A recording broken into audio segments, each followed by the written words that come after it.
Hello, my name is Katya, and today I'll be talking about the 1994 Bhutan glacial lake outburst.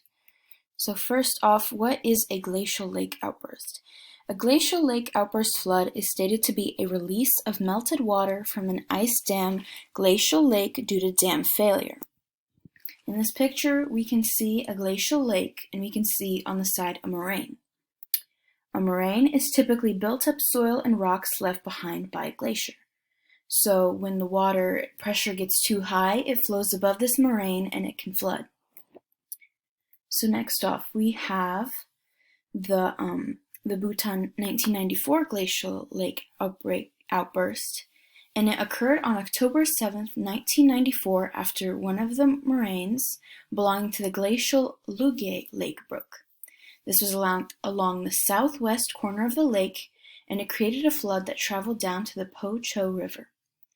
Increasing glacial melting leads to more pressure on these moraines, so higher temperatures and higher level of precipitation can lead to higher risk of glacial lake outburst. As we can see in this picture, there are several lakes in that small area, and so earthquakes and rocks falling into these bodies of water can also increase pressure and prompt more flooding. Since this is a continuing issue due to so many bodies of water in the Bhutan area, especially since there's 733 glacial lakes there, they have to be monitored. In 2015, the Tortomi Lake suffered a similar issue as there was another glacial lake outburst in the area. This was actually the most dangerous glacial lake in Bhutan. Some common risks in these sort of lakes and this area especially include moraines breaking down and decreasing in height while these glacial lakes are rapidly increasing, and more risk of flooding.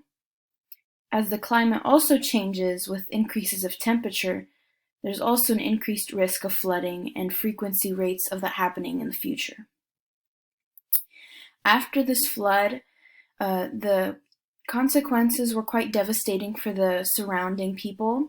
It swept away livestock, homes, yaks, which were pretty important to the people in villages, pasture land, and crops. It devastated the villages and destroyed the bridges connecting some villages. It wrecked transport and power facilities and destroyed historic buildings, such as the 14th century royal palace called the Punaka Dome. Some villages' bridges were swept away and they were separated. Logs carried in the flood destroyed houses. Every time one of these glacial lake outbursts occurs, it destroys life around the lake. There's not much more detail told about the specific impacts of the flood due to poor records. Immediate responses to the 1994 incident included 300 people such as farmers, yak herders, and other locals traveling up to 10 days to safely drain water from the lake. Attempts have been made to lower the water levels of both major glacial lakes in Bhutan. They use human labor and older tools to slowly widen the channel and keep the balance of the water while also monitoring all of it. A lot of the areas have also been abandoned as only about 100 households remain in the area, and some of these major villages are still threatened there. To the best of my knowledge, there has been no change in rules on buildings, land use, etc. since it's a pretty rural area, and people don't plan for regular flooding as the impactful ones happen in bigger time gaps. There's no knowing when it will come. There have also been some potential developments such as seismic monitoring that may help notify in advance of the occurrence of a glacial lake outburst.